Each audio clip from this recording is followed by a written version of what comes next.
সুপ্রিয় পাঠক এবং সম্মানিত বই ক্রেতা যারা নিয়মিত বই কেনেন এবং বই পড়েন তারা অবশ্যই মাদক সম্পর্কে একটি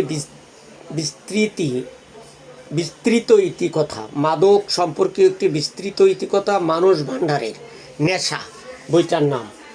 এর আগে তার অন্য একটা বই বেরিয়েছিল, সৃষ্টির সূচনা সময় থেকে প্রকৃতির মধ্যে ছিল নেশা উপাদানের সজীব উপস্থিতি। আদিম মানুষ সেই কাল পর্ব থেকেই সচেতন বা অজ্ঞাতসারে খুঁজে পেয়েছিল সেই সব উপকরণ। বৈচিত্র্যহীন সংগ্রামী জীবনে এই মাদকতার বিস্ময় তাদের আনন্দ, শক্তি ও আবেগের ঝর্ণাস্রোতে ভেসে যাওয়ার সহায় হয়ে উঠেছিল। এগুলির মধ্যে কখনো দৈব শক্তির প্রভাবের কথাও তাদের মধ্যে বিশ্বাস এনে দিল। লক্ষ্য করুন ওইসবের ঔষধি গুণের বিষয়টিও। মানুষ, পশু পাখি এবং দেবদেবীরাও অনেক নেশাপ্রিয়।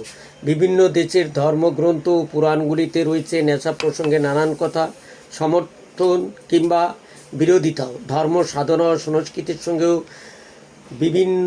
নিবিড়ভাবে জড়িয়ে আছে নেশাবস্তুর গুরুত্ব ও প্রয়োজনীয়তা। বিশ্বব্যাপী বিস্তৃত এই নেশা ও নেশাক্ষেত্রের আদি যুগ থেকে বর্তমান সময় পর্যন্ত পরিচয় প্রকাশের একটি নিবিড় এবং সার্বিক দৃষ্টিপাত চিত্র রয়েছে গ্রন্থটিতে।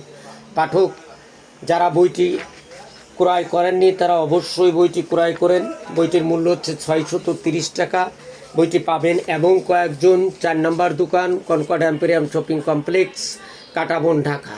ত্রিধা প্রকাশনী, 4 নম্বর দোকান, কনকর্ড এম্পোরিয়াম শপিং কমপ্লেক্স, কাঁটাবন, ঢাকা। সূচিপত্রে আছে মদ, প্রাচীনতা এবং উৎস, সোমরস, নেশা, দেবদেবী ও পূজা অর্চনা, লিপো এবং চাঁদের নিচে একা পান করা, কয়েকটি প্রধান নেশাদ্রব্য, ধর্ম ও নেশা, বাংলা সাহিত্যে নেশা প্রসঙ্গে, মদ্যপান বিরোধী আন্দোলন, নেশার কলকাতা।